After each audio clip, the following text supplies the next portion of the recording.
বাজার থেকে আর বুন্দিয়া কিনে খেতে হবে না। সম্পূর্ণ ভিডিওটি দেখলে এই সুন্দর বুন্দিয়াটি আপনিও বানিয়ে নিতে পারেন। তো চলুন আমার কিচেনে চলে যাওয়া যাক। একদম সহজভাবে এই রেসিপিটি দেখাবো। প্রিয় দর্শক, আসসালামু আলাইকুম। দেশ ও দেশের বাহির থেকে যারা আমার ভিডিওটি দেখছেন, সবার প্রতি আন্তরিক ভালোবাসা। প্রথমে দেখতেই পেলেন 1.5 কাপ বেসন দিয়ে দিলাম, আর স্বাদ মতো লবণ সামান্য দিয়েছি, আর নর্মাল ঠান্ডা পানি দিয়ে একটি ব্যাটার তৈরি করে নিলাম। খুব ভালোভাবে ফেটিয়ে নিয়েছি। তারপরে 2টি কাপে তুলে নিলাম। আমি 2টি কালার করব, একটি রেড কালার আর একটি অরেঞ্জ কালার। তো বন্ধুরা, দেখতেই পেলেন এর ঘনত্বটা কেমন রেখেছি। তো আপনারা এইভাবে ফুড কালারটা দিতে পারেন অথবা স্কিপ করতে পারেন। আমি দেখার সৌন্দর্যের জন্য একটু দিয়েছি।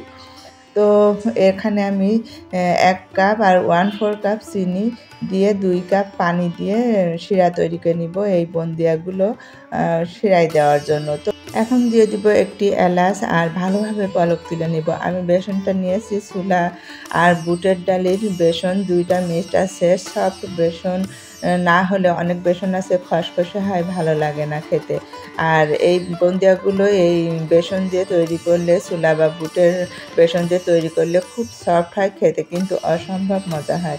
আর খুব ভালোভাবে শিরাটা তৈরি করে নিলাম। 3-4 বার বলক উঠে নামিয়ে রেখেছি। আর দেখুন, আমি আপনাদের দেখালাম যে যখন এই ব্যাটারটা দেবেন তখন এক জায়গায় ধরে রাখা যাবে না, তাহলে এই ধরনের চাপা পড়ে যেতে পারে। চাপড়া মানে ফুরফুরে ঝরঝরে বুন্দিয়া হবে না। দেখতেই পাচ্ছেন এর খারাপ দিকটা আপনাদের সাথে তুলে ধরলাম। আর এবার দেখুন কিভাবে এক হাত দিয়ে ব্যাটার দিচ্ছি আর এক হাত দিয়ে আমি ঝাঁঝরিটা ঘোরাতে আসি। সামান্য পরিমাণে দিয়ে আমি ঝাঁঝরিটা কিন্তু সরিয়ে নিচ্ছি। 4-5 সেকেন্ড লাগে এই বুন্দিয়াটা ভেজে উঠাতে। এই জন্য আমি অল্প অল্প করে এইভাবে বুন্দিয়া ছেড়ে তারপরে ভেজে নিচ্ছি। ঠিক এইভাবেই ভাজবেন, তাহলে একদম পারফেক্ট ঝরঝরে বুন্দিয়া হবে।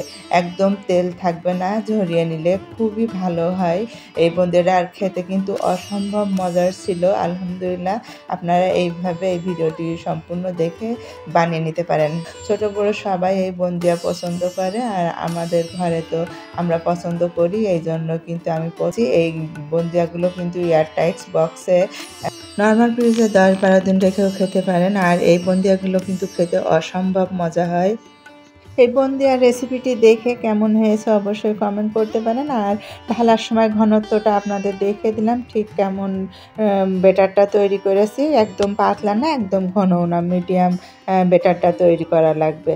তো বাসায় বানালে খেতে কেমন হয় অবশ্যই কমেন্ট করতে ভুলবেন না কিন্তু। আর যারা আমাকে সাপোর্ট করেছেন তাদের অসংখ্য অসংখ্য ধন্যবাদ। যারা এখনও সাপোর্ট করতে পারেননি, প্লিজ আমার ভিডিওটি দেখে সাপোর্ট করে রাখতে পারেন, আর পাশে থাকার বেল বাটনটি অন করে রাখবেন। তাহলে নতুন কোনো ভিডিও বা নতুন কোনো রেসিপি ছাড়া মাত্রই আপনাদের কাছে পৌঁছে যাবে। তো দেখতে পাচ্ছেন তেলটা খুব ভালো করে ঝরিয়ে নিচ্ছি একে একে। আর এইভাবেই আমি সব বুন্দিয়াগুলো ভেজে নিব। আর এক হাত দিয়ে ঢালবো, আর ঝাঁঝরিটা অবশ্যই ঘুরিয়ে ঘুরিয়ে বুন্দিয়াগুলো ভেজে নিব পারবেন। আর বাজার থেকে কিনে না খাওয়ার থেকে, আর বাজারের বুন্দিয়াগুলো দেখবেন পুরা তেলের গন্ধ করে, ততটা ভালো লাগে না। আর এই বাসায় বানানো যে কোনো রেসিপি হোক খুবই কিন্তু ভালো লাগে। তো এইভাবে ভেজে নিব সব বুন্দিয়াগুলো। তো এইভাবে তেল ঝরিয়ে নিলে একদমই তেল থাকে না। আর তুলে একটি টিস্যুর উপরে রাখবেন হাতের কাছে থাকলে। আর দেখতেই পারছেন কিভাবে আমি তেলটা ঝরাইয়ে নিচ্ছি। তো এখন আপনাদের সাথে শিরায় কিভাবে দিব সেটাই শেয়ার করব। দেখতেই পারছেন আমি 3 ধরনের বুন্দিয়া বানিয়ে নিয়েছি। আর শিরাটা একটি বাটিতে ঢেলে নিয়েছি, বড় বাটিতে, যেন সব বুন্দিয়া দিয়ে ভালোভাবে নাড়াচাড়া করে আমি ভিজিয়ে রাখতে পারি। তো দেখতেই পারছেন আমি 3 বাটিতে নিয়ে নিয়েছি। দেখতে কিন্তু অসাধারণ লাগছে, খেতেও কিন্তু খুবই ভালো লাগে এই বুন্দিয়াগুলো। তো একে একে আমি বুন্দিয়াগুলো ঢেলে দিচ্ছি। দেখতেই পারছেন এই শিরায় দিয়ে উল্টে পাল্টে মিশিয়ে তারপরে আমি 10 মিনিট মতো শিরাতে রেখে দিব। তো দেখতেই পারছেন মিক্সড করে দিচ্ছি একসাথে, উল্টে পাল্টিয়ে এইভাবেই 10 মিনিট ধরে ভিজিয়ে রেখে দিব একটি ঢাকনা দিয়ে ঢেকে। তো আলহামদুলিল্লাহ বোঁদেগুলো কি এত মজার ছিল। তো এইভাবে আপনারা সহজভাবে রেসিপিটি আপনাদের সাথে শেয়ার করলাম। আশা করি আপনাদের সম্পূর্ণ ভিডিওটি দেখলে ভালো লাগবে। আর ভালো লাগলে বাসায় একবার হলেও আপনারা বানিয়ে খেয়ে দেখতে পারেন। তো 10 মিনিট পরে আপনাদের সাথে শেয়ার করতে চলে আসলাম। ঠিক কতটা ভিজেছে সেটাই আপনাদের সাথে শেয়ার করব। আর 10 মিনিট পরে ঝাঁঝরি দিয়ে অবশ্যই একটা প্লেটে উঠিয়ে নেবেন। খেতে কিন্তু অনেক মজার ছিল। আর ডাইনিং দিলে সবাই কিন্তু এই প্লেট এদিকেই আগে তাকাবে। সবাই ভালো থাকবেন, সুস্থ থাকবেন। আল্লাহ হাফেজ।